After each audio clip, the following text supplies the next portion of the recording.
Hey everybody, hope you're doing well. We've had a really intense eclipse season, and the last few days has been quite full, revealing lots of patterns, programs, things that are ready to be cleared if we choose, if we allow, and if we drop into that inner work and that process. So it's felt really relevant for me to come in. I had quite a big shift last night, a lot of processing. And of course, we learn mostly from our, sorry, I've got some incense burning if you can see smoke. I had a big shift, and we learn through those and get the insights. And I work on myself. I've done a lot of work on myself over the years. You can't do this work and not do your inner work. So it's a place I'm comfortable with going. But I wanted to share some of that process that happened for me, but also the learning from it and the opportunity, particularly today, tomorrow. I mean, always, but we're in a heightened window of this now.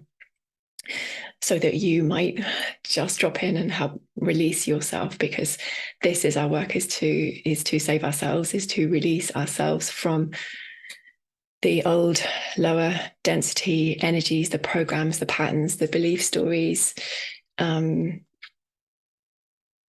lock us through ancestral kind of generations, to keep repeating the same until we free ourselves. So what I want to talk about today largely is the issue around grief and around blame, and not dealing with unmet emotional need. And really interestingly, I've had 2 sessions this morning, and having processed all this for myself, the 2 sessions coming forward were pretty much exactly on this topic to some extent, with, of course, individualized experiences of it. So it's relevant, it's pertinent, and so it feels really important that I share this as an opportunity to feel in. So I lost my doggy last night, and he was 14 years old. He's been a family pet through many of my changes, through the kind of last part of my healing journey, through my separation, and through lots of life issues over the last 14 years. So there was an awful lot of grief coming up, but the synchronicity and timing, sometimes you can't make it up, but it happened a couple of days later to the year of my dad's anniversary, where I got the phone call of my father's death. And I got the phone call just after midnight that my dad was on his way. And likewise got the phone call, so staying with my ex, the dog, that my dog was on his way also. And so a perfect trigger for the grief. And then as I was processing the grief and the sadness around my dog, and then my dad, and then lots of energy associated with grief, I started to drop into real deep patterns and shifts and associations within my physical body that I've been holding on to, lots of different areas in my life where I've had grief and this feeling of loss. So if we talk about grief, we're talking about loss, we're talking about the pain of separation, the loneliness, the disconnection, and the association with blame. And I think this is quite an important connection, but often we can be, when we feel a lack of being able to process emotional need, not being able to take something on board, not being able to digest emotionally, not being able to feel the pain, know what to do with the pain, and so on, we have a tendency as humans to project outward and to want someone else to make it better, or blame someone else for the way in which we're feeling. And so there is this outward projection when people are struggling or feel that their emotional need is not getting met. to blame others. And so this was a big pattern. It's been a big ancestral pattern in one of my family lines, of being blamed for something that hasn't been able to be digested or processed emotionally. And then that blame being pushed down the line and down the line and down the line. And, we will carry and we will run our ancestral patterns and programs forward until we stop and allow ourselves to connect with the emotional unmet need and the pain, and release the patterns and the programs. So I did do a video about working with emotions that you can go back to and have a look at. But this process is largely a journey of allowing yourself to feel, allowing yourself to find where you're feeling it in your body, and to see how these things are just cycles repeating themselves, that more often than not, it is not personal, but it becomes personal. It feels personal because we feel rejected and we attach to the stories of blame and shame, and we feel our wounds, we feel separation, we feel unmet need, and we feel that pain of disconnection. So as we are moving, I'm going to just expand this out a little bit. So as we're moving from this era, this paradigm, this is a big paradigm shift of separation of individual experiences of suffering, which we do go through as being sentient human, feeling human beings,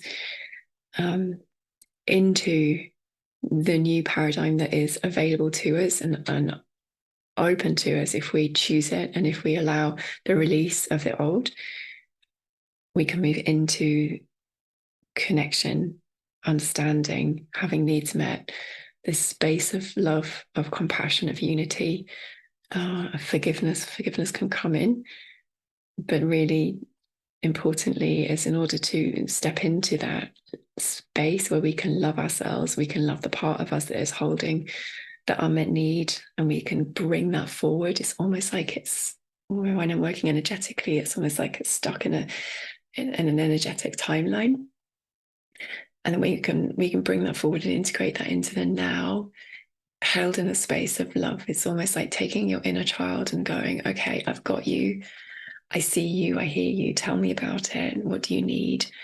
And really loving them and really bringing them in so that their needs are met, in the knowing and the understanding that it's not their fault, and that the person that is creating some kind of unmet need or some blaming or rejection, whatever it may be, is feeling that unmet need, is also struggling with not being able to process certain feelings, whether that's grief, pain, separation, loss, suffering. We've been in a huge cycle of this for many generations and through time.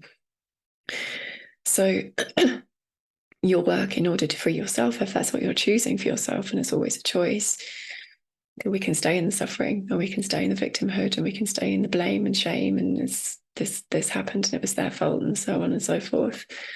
Or we can expand out and we can see a bigger picture, and we can make enough space within ourselves so that we can welcome in a loving space, so we can welcome in that inner child to be held, to be loved, to be nourished, to give reassurance. It's okay, I'm here for you now. I see you, I feel you.